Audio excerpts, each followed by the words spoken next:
Why can't we confirm or deny the content of these agreements in public? Why is this classified? Because it's not a sensitive U.S. government document. The Ayatollahs know what they agreed to. Because we respect the process of the IEA, and we don't have their authorization to reveal what is a confidential agreement between them and another country. So the Ayatollahs will know what they agreed to, but not the American people?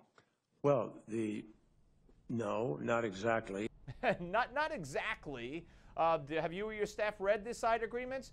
No, I don't think so. Wow. Ben Stein, film actor, author, former speechwriter for Presidents Nixon and Ford. MrBenstein.com. Oh, it's not Mr. What's your website, sir?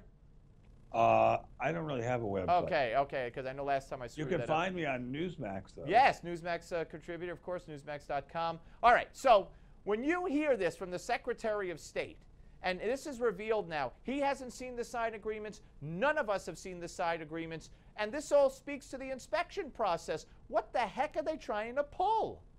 Well, this, I think, is the most disgraceful treaty, deal, accord, whatever you want to call it, that any American president has ever entered into with any foreign power. It is an absolute disgrace to humanity.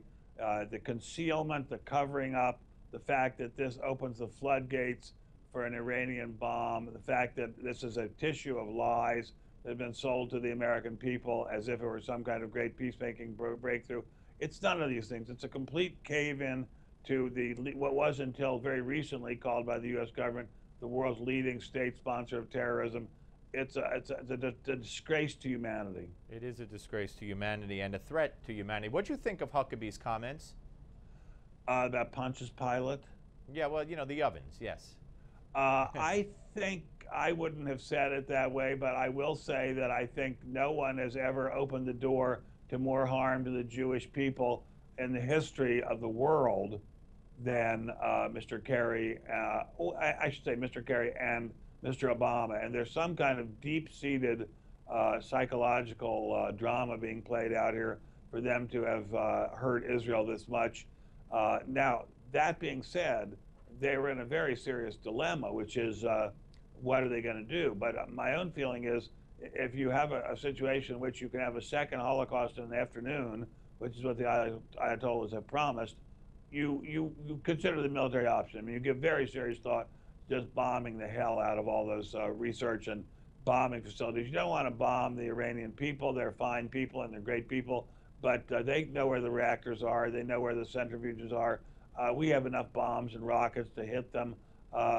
It just is amazing to me that Mr. Obama and Mr. Kerry are willing to gamble on the future of a country like Israel, which has stood by us, and we've stood by them in so many instances. They're the only ally we have who's actually ready to fight, and we are throwing them under the bus. Yeah. All right, let's move on to Hillary's emails. It turns out that there's a reported gap 2 months worth of emails in Hillary Clinton's private accounting during 2012 that coincides with the period where there was escalating violence in Libya, which you know, led to the Benghazi. And this coincides also with Uma Abedin getting another job, not only with the State Department and Hillary, but also with the Clinton Foundation. How is it possible that during this troubled time with Benghazi and with Libya and the violence, there were no emails for 2 months from Hillary's email account? Well, it's possible because this is a woman for whom concealment and obfuscation and deception have been a part of her life ever since she entered the world of adult endeavor. I mean, go back to the commodities trading. Go back to her work at the so-called Rose Law Firm. Well, that's what it's, I don't know why I said so-called, the Rose Law Firm. Go back to her dealings at any time during the presentation of Hillary Care, in which there are found to be a number of documents missing. This is a woman who does not believe in leveling with the American people. This is a woman who has no regard for truth, no regard for law. And I want to get to what I think is the most important thing about her. She didn't accomplish anything. She was Secretary of State for roughly 4 years, traveled 1 million miles, and didn't accomplish anything. I don't see what her accomplishments are anywhere besides being the wife of a very, very talented, hardworking man who accomplished a lot. And yes, she helped him during his scandals, his sex scandals, and she was a very devoted, loyal wife and really threw herself into smearing the people who attacked Mr. Clinton.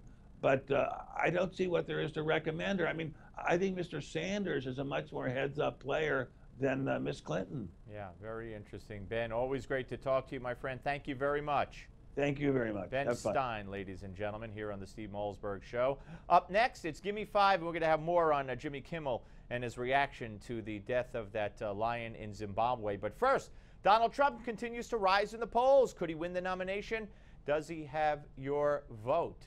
Well, please vote for your favorite candidate in the Newsmax poll. Simply go to newsmaxpolls.com to cast your vote. That's newsmaxpolls.com. We want to hear what you have to say.